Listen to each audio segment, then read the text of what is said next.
มาอัปเดตติดตามเส้นทางการเคลื่อนตัวของพายุไต้ฝุ่นคันแมกีหลังจาก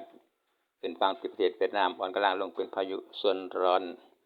โดยเมื่อเช้านี้ 6 นาฬิกามีจุดศูนย์กลางอยู่แขวงจำปาสักสปปลาวแล้วเคลื่อนเข้าสู่ทางประเทศไทยทางอุบลราชธานีเมืองอำเภอสิรินธรพิบูลมังสาหารช่วงบ่ายๆขณะนี้ตอน 13 นาฬิกามีจุดศูนย์กลางอยู่อำเภอเดชอุดมน้ำเงินลงไปถึงประเทศกัมพูชากำลังเคลื่อนตัวเข้าสู่ประเทศอำเภอกันทรลักษณ์ทางจังหวัดศรีสะเกษแล้วก็ในแนวจังหวัดสุรินทร์ต่อไปเข้าสู่อีสานตอนกลางทางสารคามตอนกลางตอนล่างเข้าสู่ทางบ้านไผ่ขอนแก่นเพชรบูรณ์ทางว่าพิษณุโลกในวันที่ 8 แล้วก็สลายตัวในระยะต่อไป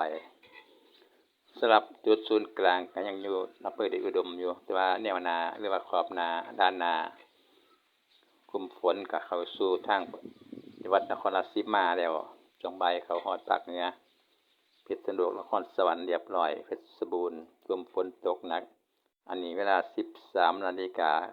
จุดศูนย์กลางยังอยู่อำเภอเดชอุดมอยู่แต่ว่าด้านหน้าเรียกว่าขอบนากลุ่มฝนไปฮอดภาคเหนือแล้ว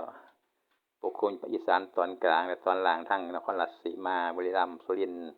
ศรีสะเกษส่วนอุบลก็ฝนผ่านไปแล้วเหลือแต่ก้อนเมฆครึ้มๆพี่น้อง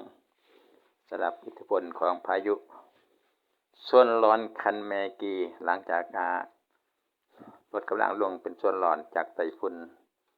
เข้าไทยทางอุบลราชธานีเป็นพายุดีเพรสชั่นในอ่อนกำลังลงระยะต่อไปแถวบริเวณอีสานตอนกลางๆแถวรอยต่อสารคามขอนแก่นเป็นหย่อมความกดอากาศต่ำเข้าสู่ภาคเหนือในเสาร์วันที่ 8 เหลือพี่น้องป้องไปจะทำให้ฝนตกหนักบางพื้นที่บางหม่องสำหรับแนวพัดผ่านของพายุหรือว่าร่องความกดอากาศต่ำที่จะพัดผ่านระหว่างวันที่ 7 ที่ 8 ช่วงบ่ายๆตอนค่ำๆตอนมื้อนี้วันที่ 7 ก็ในแนวของอีสานตอนล่างแล้วอุบลศรีสะเกษสุรินทร์เสียงขึ้นทางเหนือจักหน่อยเขาทางสารคามตอนล่างเป็นหย่อมความกดอากาศต่ำสลายตัวในระยะต่อไปให้พี่น้องมาอัปเดตเส้นทางการเคลื่อนตัวของพายุโซนร้อนคันแมกีหลังจากอ่อนกำลังลงแล้วก็เป็นดีเพรสชั่นเข้าทางอุบลสิรินธรเดชอุดมกันทรลักษณ์ศรีสะเกษมีกลุ่มฝนกำลังตกพื้นที่สีแดงๆสำหรับเสาร์มื้อนี้วันที่ 7 พฤศจิกายนเป็นพายุลูกแรกที่สามารถผ่านเข้าประเทศไทยได้ในเดือนพฤศจิกายนในรอบปีนี้เนาะปกติจะมาบ่ฮอดสลายตัวกันพายุลูกนี้สามารถพัดผ่านเข้ามาถึงประเทศไทยได้ฝนกำลังตกอยู่แถวนครราชสีมา